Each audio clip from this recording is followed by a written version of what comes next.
Hello students, welcome to my YouTube channel. দেখো, আমরা আজকে করব পথের পাঁচালী পর্ব 5। এদিনে ব্যাপারটি এই রূপ ঘটিল। অপু বাবার আদেশে তালপাতায় 7খানা ক খ হাতের লেখা শেষ করিয়া কি করা যায় ভাবিতে ভাবিতে বাড়ির মধ্যে দিদিকে খুঁজিতে গেল।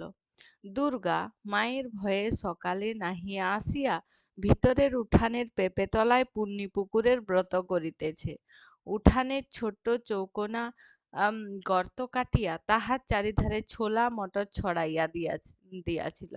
ভিজে মাটিতে সেগুলি অঙ্কুর বাহির হইয়াছে। চারিদিকে কলার ছোট বোগ পুঁতিয়া ধারে পিটুলি গোলার আলপনা দিতেছে। পদ্মলতা পাখি ধানের শীষ নতুন ওঠা সূর্য। দুর্গা বলিল, দাঁড়া, মন্তরটা বলে চল এক জায়গায় যাব। ঠিক আছে, তাহলে দুর্গা কি করছে? পুকুর ব্রত করছে। ব্রতর নিয়ম কানুন কি? উঠানে ছোট চৌকো গর্ত করে তার চারধারে ছোলা মটর ছড়িয়ে দিয়েছে, সেখানে সেগুলি থেকে অঙ্কুর বেরিয়েছে। এরপরে চারিদিকে কলার ছোট বোগ পুঁতে পিটুলি গোলার আলপনা দিচ্ছে। কি কি আলপনা দিচ্ছে? পদ্মলতা, পাখি, ধানের শীষ, নতুন ওঠা সূর্য। ঠিক আছে, এরপরে দুর্গা অপুকে দেখে বলল, দাঁড়া, একটা জায়গায় যাব। কোথায় রে দিদি? চল না, নিয়ে যাব এখন, দেখিস এখন। পরে আনুষঙ্গিক বিধি অনুষ্ঠান সাঙ্গ করিয়া সে এক নিঃশ্বাসে আবৃত্তি করিতে লাগিল। পুকুর পুষ্পমালা কে পূজে রে দুপুরবেলা, আমি সতী লীলাবতী ভাইয়ের বোন ভাগ্যবতী। ঠিক আছে, ব্রতানুষ্ঠান শেষ করিয়া দুর্গা বলিল, চল, গড়ের পুকুরে অনেক পান ফল হয়ে আছে, ভোঁদার মা বলছিল, চল নিয়ে আসি। কোন কালে গ্রামের আদিবাসিন্দা মজুমদারদের বাড়ির চতুর্দিকে যে গড় খাই ছিল তার জন্য তার অন্য অংশ এখন ভরাট হইয়া গিয়াছে। কেবল এই খানটিতে 12 মাস জল থাকে। ইহার নাম গড়ের পুকুর। সেইখানে পৌঁছিয়া তাহারা দেখিল পুকুরে পান ফল অনেক আছে বটে, কিন্তু কিনারার ধারে বিশেষ কিছু নাই, সব জল হইতে দূরে।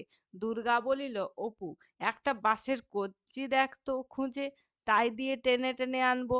পরে সে পুকুরের ধারের ঝোপের শেওড়া গাছ হইতে পাকা শেওড়া ফল তুলিয়া খাইতে লাগিল। অপু বনের মধ্যে কঞ্চি খুঁজিতে খুঁজিতে দেখিতে পাইয়া বলিল, ও দিদি, ও ফল খাসনি?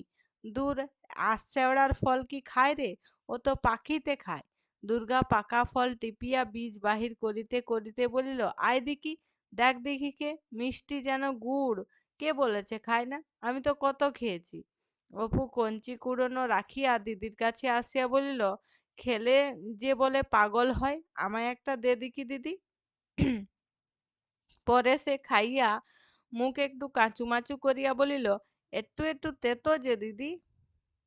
তা একটুতে তো হবে, থাকবে না? তা থাক, কেমন মিষ্টি বল দেখি। কথা শেষ করিয়া দুর্গা খুব খুশির সহিত গোটাকতক পাকা ফল মুখের মধ্যে পুরিল। জন্মিয়া পর্যন্ত ইহারা কখনো কোনো ভালো জিনিস খাইতে পায় নাই, অথচ পৃথিবীতে ইহারা নতুন আসিয়াছে, জিহ্বা ইহাদের নতুন। তাহা পৃথিবীর নানা রস, বিশেষত মিষ্ট রস আস্বাদ করিবার জন্য লালায়িত। সন্দেশ মিঠাই কিনিয়া আসে পরিতৃপ্তি লাভ করিবার সুযোগ ইহাদের ঘটে না।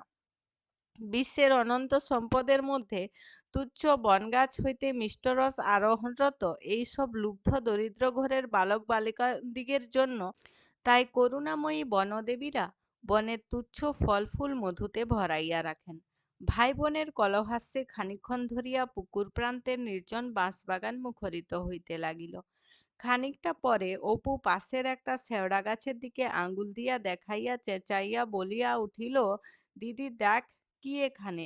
তারপর সে ছুটিয়া গিয়া মাটি খুঁড়িয়া কি তুলিতে লাগিল। দুর্গা জিজ্ঞাসা করিল, কি রে? পরে সেও ভাইয়ের কাছে আসিল। অপু ততক্ষণ মাটি খুঁড়িয়া কি একটা বাহির করিয়া কোচর কাপড় দিয়া মাটি মুছিয়া সাফ করিতেছে। হাতে করিয়া আহ্লাদের সহিত দিদিকে দেখাইয়া বলিল, দেখ দিদি, চকচক করছে, কি জিনিস রে? দুর্গা হাতে লইয়া দেখিল গোল মতো একটা ছুঁচলো পল কাটা কাটা চকচকে কি একটা জিনিস। সে খানিকক্ষণ আগ্রহের সহিত নানাভাবে উল্টাইয়া পাল্টাইয়া দেখিতে লাগিল। হঠাৎ কি ভাবিয়া তাহার রুক্ষ চুল ঘেরা মুখ উজ্জ্বল হইয়া উঠিল। সে ভয়ে ভয়ে চারিদিকে চাহিয়া দেখিল কেহ দেখিতেছে কিনা। চুপি চুপি বলল, অপু, এটা বোধহয় হিরে। চুপ কর, চেঁচাস নে। পরে ভয়ে ভয়ে আরেকবার চারিদিকে চাহিয়া দেখিল। তাহলে তারা একটি চকচকে জিনিস দেখতে পেয়েছে, আর দেখেই তাদের মনে হচ্ছে সেটা হিরে। অপু দিদির দিকে অবাক হইয়া চাহিয়া রহিল। হীরক বস্তুটি তাহার অজ্ঞাত নয় বটে। মায়ের মুখে, দিদির মুখে রূপকথা, রাজপুত্র রাজকন্যা হীরামুক্তার অলঙ্কারের ঘটনা সে অনেকবার শুনিয়াছে, কিন্তু হীরা জিনিসটা কিরকম দেখিতে সে সম্বন্ধে তাহার মনে একটু ভুল ধারণা ছিল। তাহার মনে হয়তো হীরা দেখিতে মাছের ডিমের মতো হলদে হলদে, তবে নরম নয়, শক্ত। সর্বজয়া বাড়ি ছিল না। পাড়া হইতে আসিয়া দেখিল ছেলে মেয়ে বাড়ির ভিতর দিকে দরজার কাছে দাঁড়াইয়া আছে। কাছে যাইতে দুর্গা চুপি চুপি বলল, মা, একটা জিনিস কুড়িয়ে পেয়েছি আমরা। গড়ের পুকুরের পান ফল তুলতে গিয়েছিলাম, সেখানে জঙ্গলের মধ্যে এটা পোতা ছিল। অপু বলল, আমি দেখে দিদিকে বললাম, মা। দুর্গা আঁচল হইতে জিনিসটা খুলিয়া মায়ের হাতে দিয়া বলিল, দেখো দেখি কি এটা, মা। এটা ঠিক হিরে নয়? সর্বজয়ার ও হীরক সম্বন্ধে ধারণা তাহার অপেক্ষা বেশি স্পষ্ট নহে। সে সন্দিগ্ধ সুরে জিজ্ঞাসা করিল, তুই কি করে জানলি হিরে? দুর্গা বলিল, মজুমদারেরা বড়লোক ছিল তো, মা।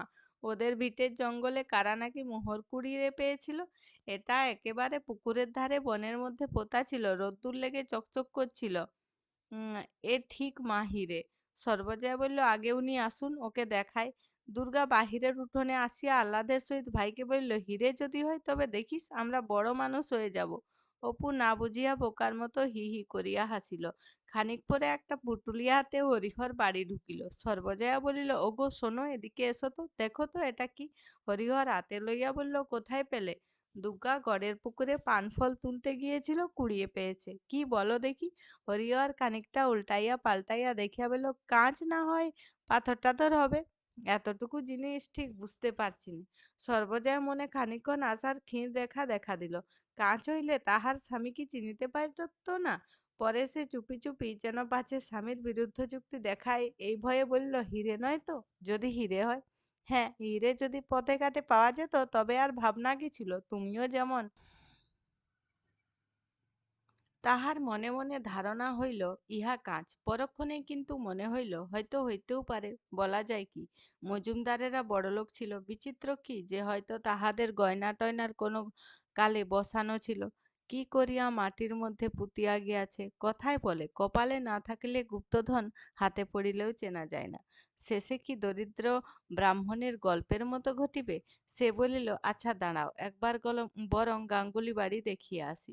রাঁধিতে রাঁধিতে সর্বজয়া বারবার মনে মনে বলিতে লাগিল, দোহাই ঠাকুর, কত লোকে কত কি কুড়িয়ে পায়, এই কষ্টে যাচ্ছে সংসারে। বাচ্চাদের দিকে মুখ তুলে তাকিও, দোহাই ঠাকুর। তার বুক ঢিপ ঢিপ করিতেছিল। দুর্গা খানিক পরে দুর্গা বাড়ি আসিয়া আগ্রহ সুরে বলিল, বাবা এখনো ফেরেনি? হ্যাঁ মা। সঙ্গে সঙ্গে হরিহর বাড়ির ভেতর ঢুকিয়া বলল, তখনই বললাম, এ কিছু নয়, গাঙ্গুলি মশাইয়ের জামাতা সত্যবাবু কলকাতা থেকে এসেছেন। তিনি দেখে বললেন, এরকম বেলোয়ারি কাজ, এর এরকম বেলোয়ারি কাজ ঝাড় লণ্ঠনে ঝুলতে থাকে। রাস্তাঘাটে যদি হিরে জহরত পাওয়া যেত তাহলে তুমিও যেমন। ঠিক আছে, তাহলে তারা কুড়িয়ে পেল একটা কাঁচ, বলছিল এটা হিরে হতে পারে, কারণ তারা কেউ হিরে দেখেনি। ঠিক আছে, আম, আমরাও কেউ হিরে দেখিনি। তোমরা যদি দেখে থাকো তাহলে দেখবে, আমি কিন্তু সত্যি সত্যি দেখিনি এতদিন পর্যন্ত। পরে হয়তো দেখতে পারি। দেখো, এরপরে আছে পর বছর আমরা পরের দিন করব। আজকের ভিডিওতে এই পর্যন্ত। ভিডিওটি শেষ পর্যন্ত দেখার জন্য অসংখ্য ধন্যবাদ।